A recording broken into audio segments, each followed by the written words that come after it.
warahmatullahi wabarakatuh. Waalaikumsalam warahmatullahi wabarakatuh.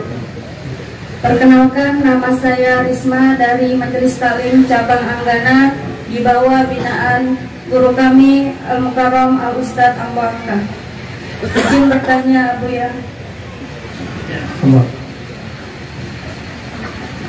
Menurut pemahaman saya bahwa takdir seorang hamba itu sudah ditetapkan di alam ruh. Maka ketika takdir hamba tersebut telah ditakdirkan masuk surga, namun di dalam perjalanan kehidupannya hamba tersebut banyak melakukan maksiat, maka di akhir hayatnya akan dituntun oleh Allah untuk melakukan perbuatan-perbuatan baik, sehingga ketika wafatnya nanti seorang hamba tersebut meninggal dalam keadaan husnul khotimah. Begitu pula ketika seorang hamba ditakdirkan untuk masuk ke dalam neraka, meskipun di dalam kehidupannya, perjalanan kehidupannya dipenuhi dengan amalan-amalan yang baik, namun di akhir hidupnya kelak akan melakukan maksiat sehingga menyebabkan dia akan meninggal dalam keadaan husnul khotimah. Apakah benar, Abu ya? Kemudian, maaf Abu ya, masih dilanjut. Kemudian pertanyaan saya, jika takdir seorang hamba itu sudah ditetapkan, misalnya hamba ini nantinya akan masuk surga, namun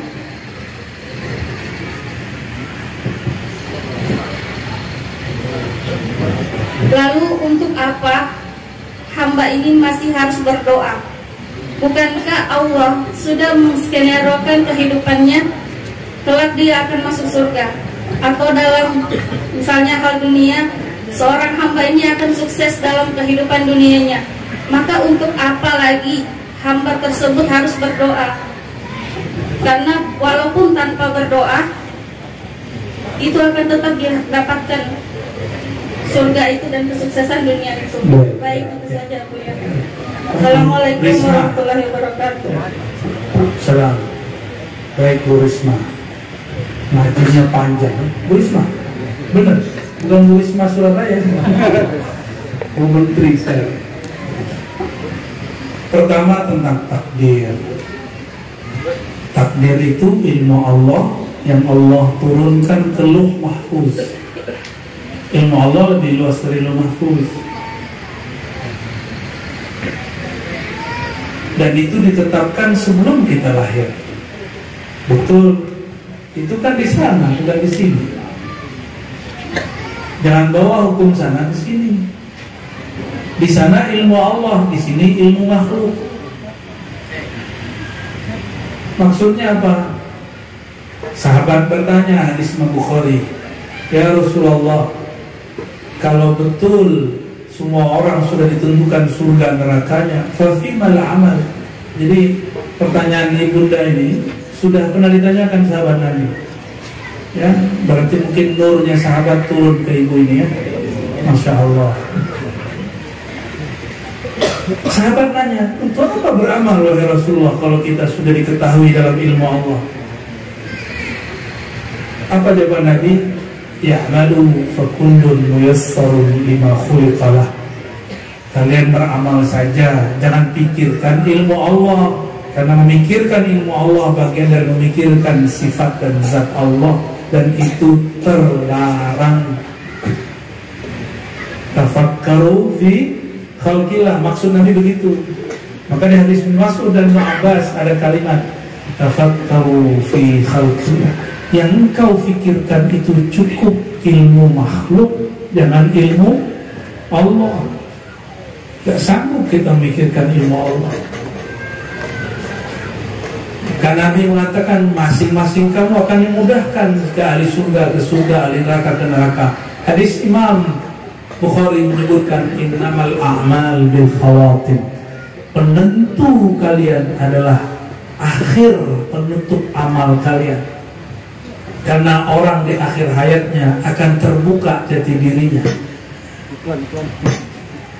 Kalau sebelum meninggal, walaupun sesaat Allah zahirkan yang di dalam.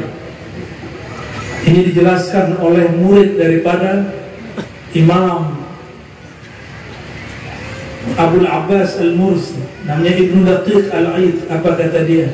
Seorang sufi, seorang usuli ahli ma'rifat, ahli hadis juga. Apabila seseorang di kolbunya dulu ada ketidakikhlasan, ada noda-noda yang dia tumpuk disembunyikan, jika dia hendak sakaratul maut, itu noda Allah tumpah-ruahkan keluar. Tapi jika yang dia simpan nur, dia mencari kebenaran, meskipun sudah bunuh 100 orang, yang ke-100-nya ulama, dia kemudian mati husnul khatimah. Termasuk seorang perempuan pelacur, dia cuma dengan memberi seekor kambing, bukan kambing, anjing oleh anjing, tapi Allah mengatakan, aku ampuni dia. Kalau Allah sudah ampuni, masuk surga. Itu sebabnya kita tidak boleh mensucikan, mengkultuskan orang soleh, sebagaimana kita tidak boleh menghina orang-orang yang bermaksiat, karena kita tidak tahu akhir hayatnya. Ya, tapi sudah ada bocorannya. Man adali waliyan faqad azantuhu bil harb. Siapa yang menyakiti kekasih-kekasihku, wali-waliku, aku nyatakan perang baginya. Kata ulama kita, orang yang menyakiti wali-wali Allah, su'ul khatimah, itulah perang Allah untuknya.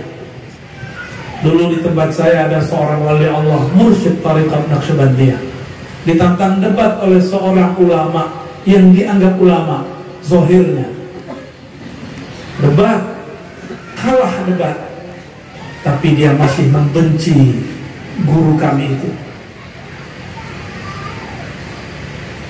Padahal perjanjiannya, jika kalah debat dia tidak ganggu, tidak menjelek-jelekkan, tapi dia tetap menghina. Apa itu zikir-zikir? Allah itu gak tuli, ngapain diteriak-teriakin? Ya? Sudah dihitung belum Pak? Udah ya? Sama. Orang itu ngomong sama.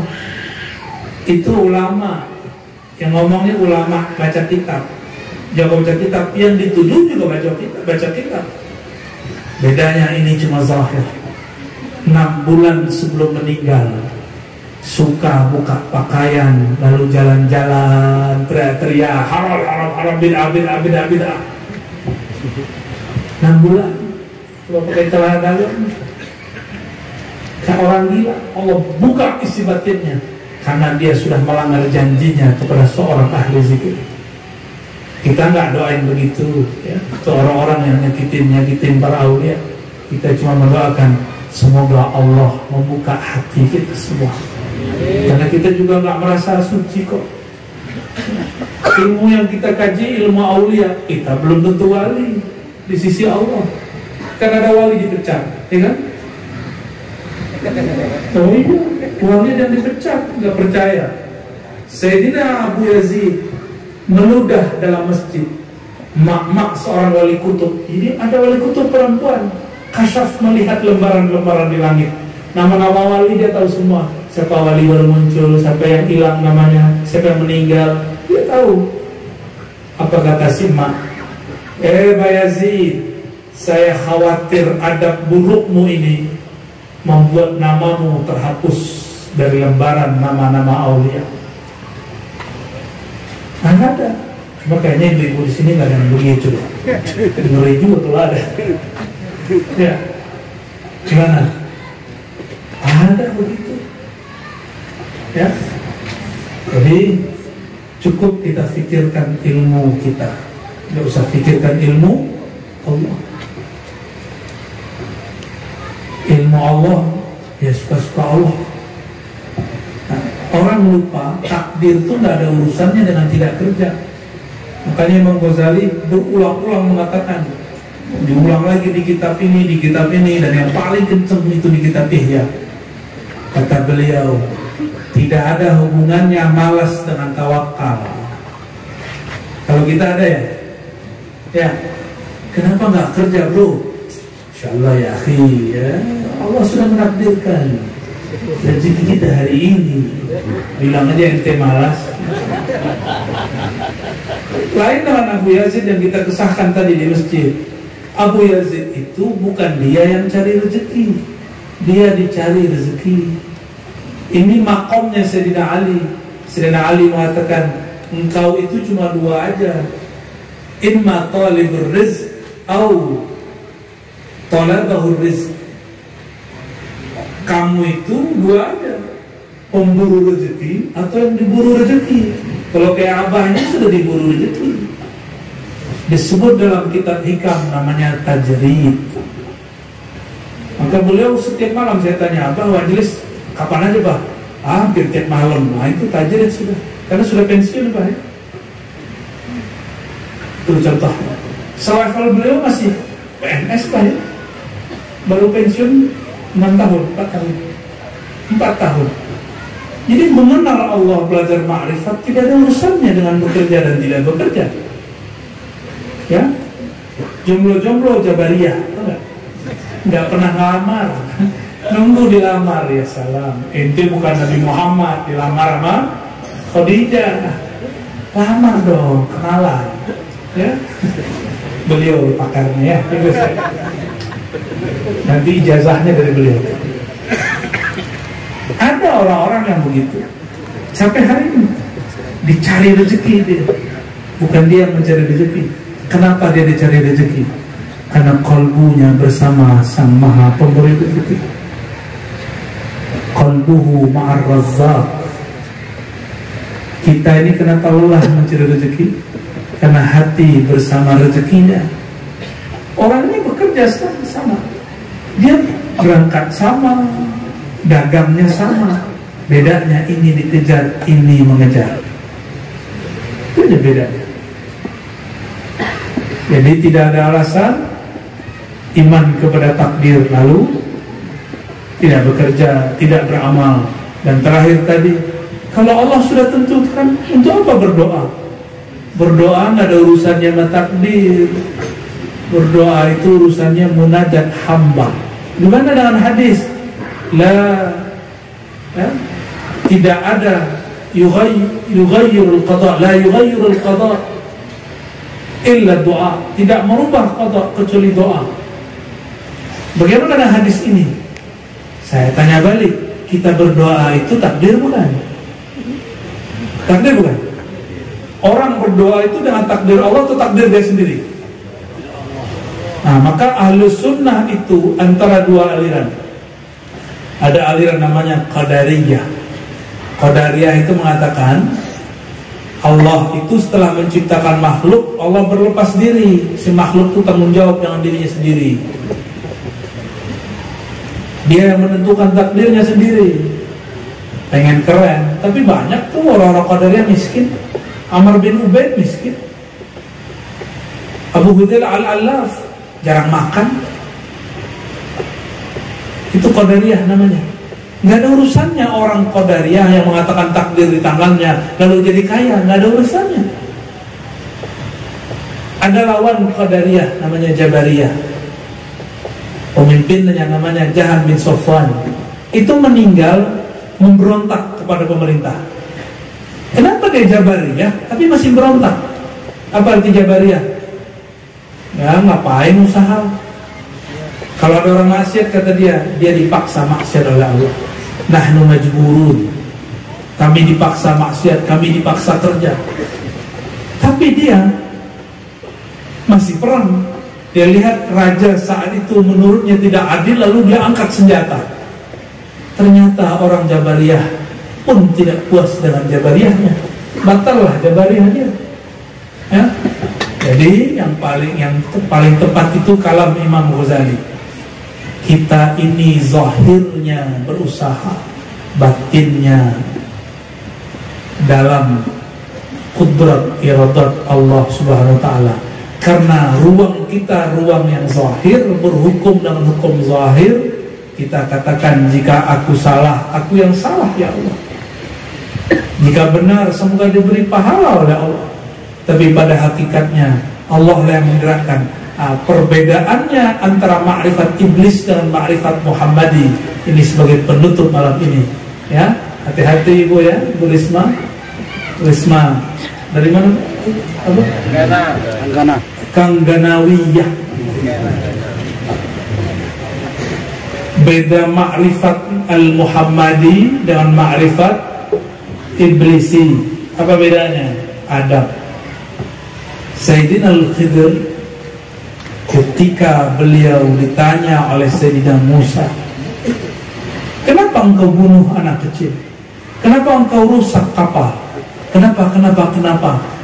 Jawabannya, tidaklah aku lakukan itu min amri, dari perintahku. Apa susahnya langsung mengatakan ini min amrillah, ini urusan Allah, ini perintah Allah. Tapi adab al-Muhammadi al-Khidri, ma'rifat Sayyid al-Khidr, mengatakan itu bukan urusanku, itu bukan kehendakku, tapi juga tidak disebut kehendak Allah, karena tidak boleh, haram secara hakikat menisbatkan keburukan kepadanya. Zindiq namanya. Jadi orang-orang yang mengatakan saya ini mabuk nih, la haula wala quwwata billah, ente zindiq. Saya ini ahli hakikat. Mana ada ahli hakikat begitu ya? Itu ahli hakikat itu namanya ya. Gak ada begitu. Ahli hakikat gak ada batalin syariat sama sekali. Satu jengkal pun mereka tidak pernah meninggalkan syariat. Karena untuk sampai kepada hakikat mesti bersyariat. Allah sembunyikan hakikat itu dalam zahirnya syariat. Gak mungkin dipisah-pisah. Tapi al-asal haqiqah wal far'u syariah. Begitu kata Imam Zarruq, dan itu sahih. Asal pokoknya syariat, cabangnya. Asal pokoknya hakikat, cabangnya syariat. Jadi adabnya Nabi Muhammad apa? Tidak menyebut keburukan dari Allah, meskipun segala sesuatu diciptakan oleh Allah Subhanahu wa ta'ala. Paham lebih kurang ya? Insyaallah itulah oleh malam ini. Bulannya sudah menyapa kita. Alhamdulillah. Kalau boleh request ditutup dengan komarun, ya boleh. Apa mau tambahkan? Tafadhal.